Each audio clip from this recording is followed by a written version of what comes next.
बच्चों, कल के क्लास में हमने रसायन विज्ञान क्या है इसकी जानकारी हासिल की थी। और बच्चों, आपको ध्यान होगा कि हमने बताया था कि रसायन विज्ञान जो है वो पदार्थ के संगठन, पदार्थ के गुण और परिवर्तन पर आधारित क्या है, विज्ञान है। तो रसायन विज्ञान में हम पदार्थ के बारे में पढ़ते हैं और आपको बता दें कि पदार्थ को भौतिक अवस्था के आधार पर हम ठोस, द्रव और गैस 3 भागों में बांट सकते हैं। तो ठोस क्या है? पदार्थ की वह अवस्था है जिसमें उसका आकार और आयतन दोनों ही निश्चित होता है। पदार्थ की दूसरी अवस्था है द्रव, जिसमें उसका आयतन तो निश्चित होता है किंतु आकार अनिश्चित होता है। और तीसरी अवस्था गैस, जिसमें आयतन और आकार दोनों ही अनिश्चित होता है। तो बच्चों, ये पदार्थ का वर्गीकरण था उसकी भौतिक अवस्था के आधार पर। अब देखते हैं कि रासायनिक प्रकृति के आधार पर हम पदार्थ को कितने भागों में बांट सकते हैं। तो बच्चों, इस आधार पर हम पदार्थ को 3 भागों में पुनः बांट सकते हैं, जिसमें पहला तत्व, फिर यौगिक और उसके बाद मिश्रण।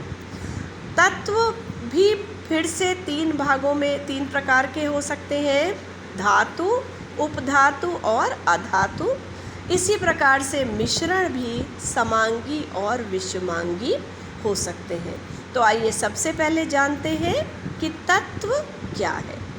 तत्व पदार्थ का वह भाग है जिसे भौतिक और रासायनिक विधियों के द्वारा अन्य सरल पदार्थों में विभक्त नहीं किया जा सकता और जिसके सभी परमाणु एक समान गुण वाले होते हैं, जैसे सोना, चांदी, जिंक, एंटीमनी इत्यादि।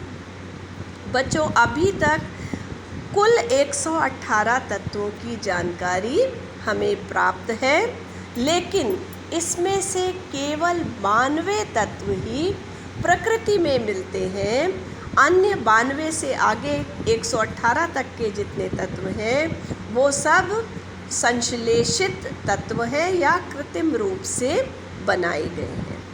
भौतिक और रासायनिक गुणों के आधार पर तत्व 3 प्रकार के हैं, जिसमें पहला है धातु। धातुएं क्या होती हैं?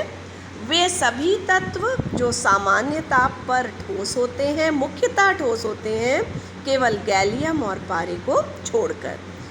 दूसरा, इनमें धात्विक चमक होती है, इनके घनत्व उच्च होते हैं।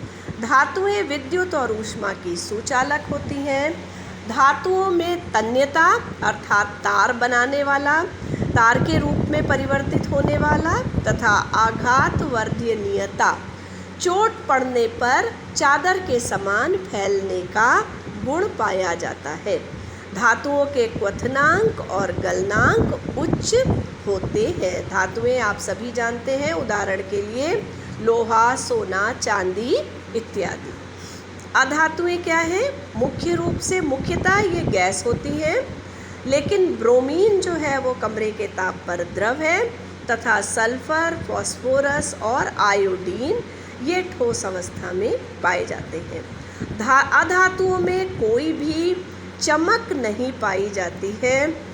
अधातु विद्युत के कुचालक होते हैं, केवल ग्रेफाइट जो है वो क्या है, विद्युत का सुचालक है।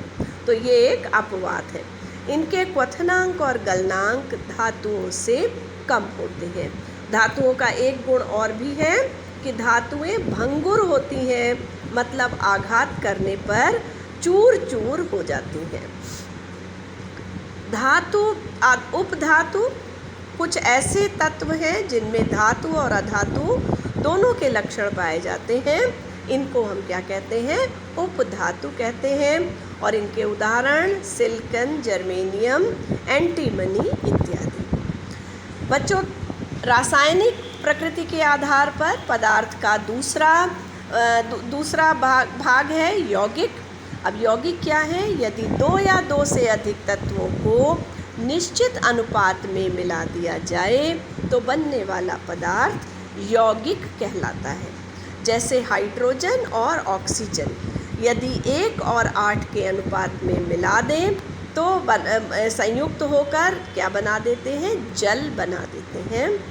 और यौगिक की एक और विशेषता है कि इन्हें रासायनिक विधियों के द्वारा इनके सरलतम अवयवों में पृथक किया जा सकता है।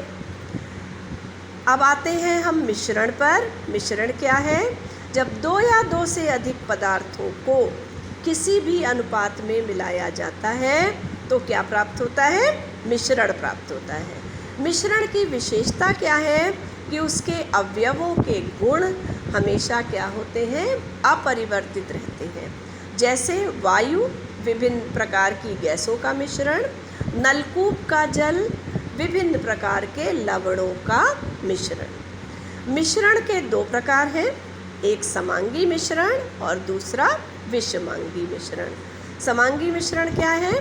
मिश्रण के प्रत्येक भाग के गुण और संगठन क्या होते हैं? समान होते हैं और ऐसे मिश्रण क्या कहलाते हैं? विलयन कहलाते हैं। जैसे पानी को में यदि हम चीनी को घोल दें तो हमें क्या प्राप्त होता है? चीनी और पानी का विलयन। ये और एक उदाहरण और है वायु। वायु क्या है? विभिन्न प्रकार की गैसों का मिश्रण। दूसरा प्रकार क्या है? विषमांगी मिश्रण। मिश्रण के प्रत्येक भाग के गुण और संगठन समान नहीं होते हैं। जैसे बालू और नमक को यदि मिला दिया जाए तो प्राप्त मिश्रण विषमांगी मिश्रण होगा। तो बच्चों आज के लिए इतना ही।